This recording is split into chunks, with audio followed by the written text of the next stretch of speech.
Dear asthmatics, number one, always carry your inhaler. If you are asthmatic, whether acute or chronic, always carry your inhaler everywhere you go. If you're going for a club, if you're going if you're traveling, if you're going for a hike, if you're going to the gym, carry your inhaler. You will help people help you.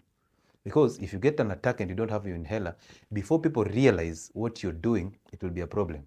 Okay? So you need to carry your inhaler so that this helps other people to help you. Number two, avoid the use of NSAIDs. If you have any sort of pain, you've hurt yourself in the gym, you have any pain, headaches, do not run to the pharmacy and buy non-steroidal and inflammatory drugs. They are very available and most of them are sold over the counter. Diclofenac, aspirin, meloxicam, all those, do not rush and buy this. Even the coxibs, do not rush to buy them because we already said they block the channel for pain, but they'll open up the channel to worsen your asthma. So do not ever buy NSAIDs. If you have to reduce pain, then use paracetamol. Okay? Number three, salbutamol, that drug that you use to open up your bronchioles, is not supposed to be used every time. Okay? The reason why it's not supposed to be used every time is because there is this thing called sensitization of receptors. So remember, salbutamol is a beta-2 agonist. And once it works on beta-2 receptors, then what it does is it activates these receptors, and these receptors are the ones involved in opening up your bronchioles so that you can breathe easily. So it is a beta-2 agonist.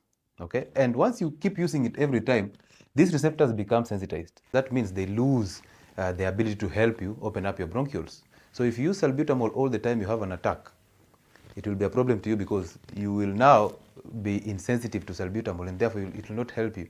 So you'll end up dying of an attack of asthma just because you've been using salbutamol for the longest period of time.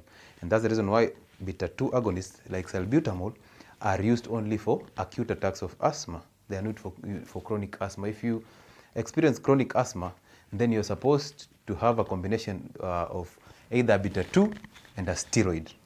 Okay? Because steroids are long-acting, so they'll help you in recovery from chronic asthma. So that is a point to note on salbutamol.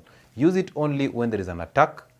Even if you go to the pharmacy and they prescribe you more tablets, kindly use those tablets only when you have an acute attack. And then, steroids are the ones that are supposed to be used for chronic conditions. And if you're using these steroids, whether you're using prednisolone as tablets or whether you're using inhalers, there's this thing called tapering down. When you start reducing the dose or when you want to withdraw from those steroid drugs, you don't just withdraw once. Remember, once you take them, your adrenal glands, those that are top of the kidneys, they're the ones that produce hormones that are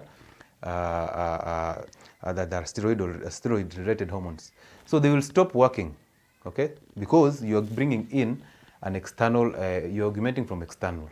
And therefore, they might end up totally stopping their function.